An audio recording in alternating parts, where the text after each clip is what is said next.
Welcome back. इस class में हम बात करने वाले हैं रैम के बारे में। तो स्टार्ट करते हैं रैम की फुल फॉर्म से। तो रैम का फुल फॉर्म होता है रैंडम एक्सेस मेमोरी। तो जानते हैं हम आखिर रैम होती क्या है। तो बेसिकली दोस्तों, रैम एक टेम्पररी मेमोरी डिवाइस होती है जो आपका डेटा है उसे टेम्पररी बेसिस पे पीसी में सेव करके रखती है। तो चलिए इसके डेफिनेशन की तरफ चलते हैं। The full form of RAM is random access memory. The information stored in the type of memory is lost when the power supply to the PC or laptop is switched off. The information stored in RAM can be checked with the help of BIOS. It is generally known as the main memory or temporary memory or cache memory or volatile memory of computer system. तो दोस्तों, जैसा कि अभी आपको मैंने बताया ही था कि जो हमारी रैम होती है वो टेम्पररी मेमोरी होती है हमारे कंप्यूटर की। जब तक आपके कंप्यूटर को पावर सप्लाई मिलता रहेगा तब तक रैम उसमें कंप्यूटर उस मेमोरी को एक्सेस करता रहेगा। लेकिन जैसे ही हमारा पावर सप्लाई ऑफ हो जाता है तो हमारी जो भी डेटा था, जो भी हमारा ओपन की हुई फाइल थी जो रैम में सेव थी, वो ऑटोमेटिकली वहां से चली जाती है, मतलब डिलीट हो जाती हैं या क्लोज हो जाती हैं दोस्तों। तो मैं एग्जांपल लेता हूँ यहाँ पे पावर पॉइंट प्रेजेंटेशन का। ये प्रेजेंटेशन आपको मैं शो कर रहा हूँ। तो बेसिकली अभी मैं ये शो कर रहा हूँ, अगर अचानक यहाँ पे लाइट चली जाती है तो ये प्रेजेंटेशन जो मेरे पीछे में ओपन है वो ऑटोमेटिकली क्लोज हो जाएगी, क्योंकि ये ओपन है रैम की मदद से। लेकिन इसके अंदर का जो डेटा है वो सेव है रोम में, क्योंकि इस फाइल को मैंने पर्सनली सेव किया है कंट्रोल एस की मदद से। अगर मैं इस फाइल को सेव नहीं करता, सिर्फ मैं डायरेक्टली काम करता रहता इस फाइल में एंड आपको डायरेक्ट इसका प्रेजेंटेशन देता बिना इस फाइल को कहीं पे भी सेव किए, तो पावर सप्लाई ऑफ होती तो ये फाइल मेरी ऑटोमेटिकली डिलीट हो जाती, क्योंकि ये फाइल उस टाइम तक रैम में सेव थी। एंड रैम क्या होती है? टेम्पररी मेमोरी होती है दोस्तों। तो बेसिकली फाइल को सेव करने के बाद वो फाइल ऑटोमेटिकली रोम में ट्रांसफर हो जाती है एंड रैम सिर्फ उस फाइल को ओपन करने में मदद करती है दोस्तों। तो ये होता है रैम। एंड चलिए जानते हैं इसके टाइप क्या होते हैं, कितने टाइप की रैम होती है। Basically S RAM and D RAM दो मेन टाइप की रैम होती हैं। एस रैम होती है स्टैटिक रैम, डी रैम होती है डायनेमिक रैम। तो ये दो मेन टाइप की रैम है। एंड यहाँ पे जो हमारे लैपटॉप एंड जो हमारे नोटबुक कंप्यूटर होते हैं उसमें रैम यूज होती है सोडियम। ये एक रैम की कैटेगरी है जिसको हम सोडियम कहते हैं, SODIMM। एंड जो हमारे पीसी में जो हमारा मेन कंप्यूटर हम यूज करते हैं उसमें जो रैम यूज होती है वो आती है यूडिम, मतलब UDIMM। तो बेसिकली दोस्तों, जो यूडिम रैम होती है वो पीसी में काम आती है एंड जो सोडियम रैम होती है वो हमारे जो छोटे नोटबुक कंप्यूटर या लैपटॉप होते हैं या टैबलेट होते हैं उन सब में काम आती हैं दोस्तों। तो चलिए जो हमारे मेन दो टाइप हैं, static RAM and dynamic RAM, उनको हम अच्छी तरह से जानते हैं।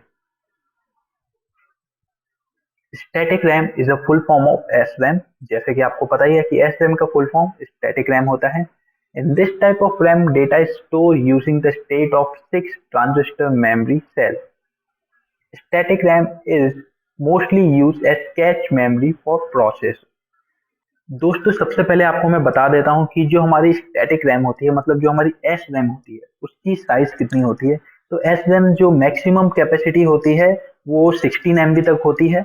तो बहुत ही छोटा साइज होता है और ये होती है हमारी जो मदरबोर्ड में इंटीग्रेटेड होती है। एंड हो सकता है कि जो हमारी DDR2 रैम आती थी, मतलब आपको मैं चार्ट दिखा देता हूँ कि जो हमारी पुरानी DDR2 रैम आती थी उसमें क्या था कि जो हमारी डायनेमिक रैम है उसमें एस रैम को इंटीग्रेटेड करते हैं। एक पीसी को चलाने के लिए दोनों रैम की जरूरत पड़ती है, S RAM and D RAM. दोनों रैम रिक्वायर्ड होती है एक पीसी को चलाने के लिए। एंड कोई छोटा कंप्यूटर होता है, जैसे कि मैं एग्जांपल लेता हूँ कैलकुलेटर का।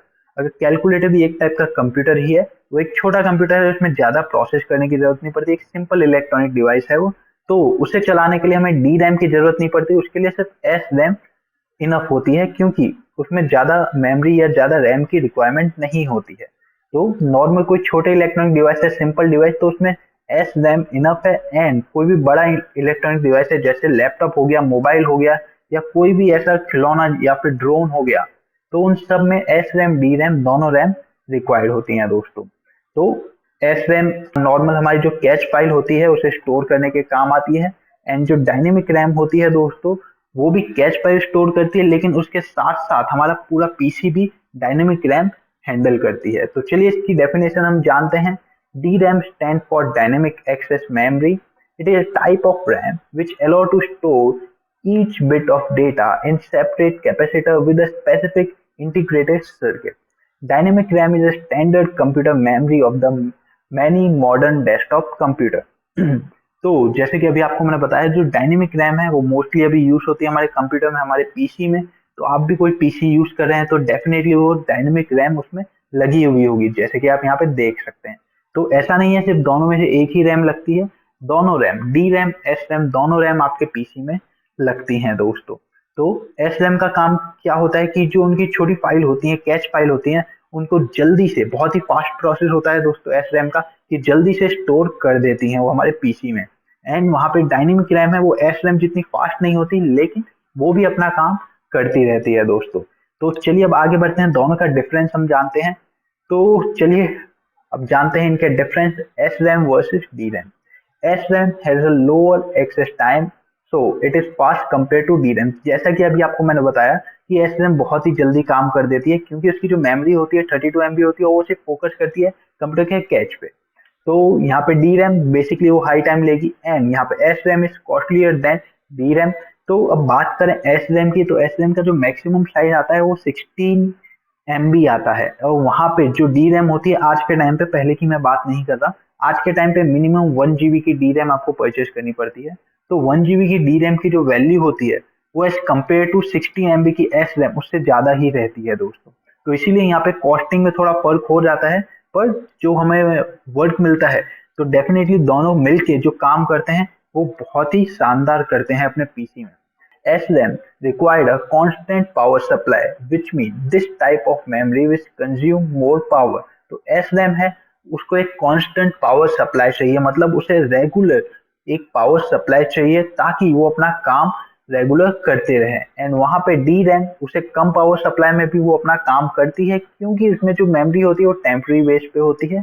टेम्पररी मेमोरी, हमारा कंप्यूटर में पावर सप्लाई बंद तो memory delete.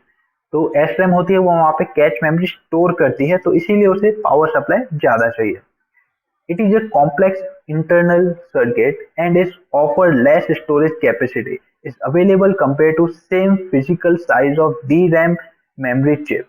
It is a small internet circuit in 1 bit memory of DRAM. 1 bit memory cell of DRAM. The large storage capacity is available. तो जैसा कि अभी आपको मैंने बताया ही था दोस्तों कि जो हमारी एस रैम है उसका जो मैक्सिमम साइज होता है वो 16 MB होता है, एंड वहाँ पे डी रैम है आजकल आप देख सकते हैं 4 GB 8 GB 16 GB तक आपको डी रैम देखने के लिए मिल जाती है। तो कैपेसिटी आप देख ही सकते हैं, बहुत ही फर्क है उसमें। तो उम्मीद करता हूँ दोस्तों आपको पता चला हो कि आखिर रैम क्या होती है, रैम रोम एक्सेस मेमोरी क्या होती है। तो चलिए अब मिलते हैं आपसे हमारी अगली क्लास में।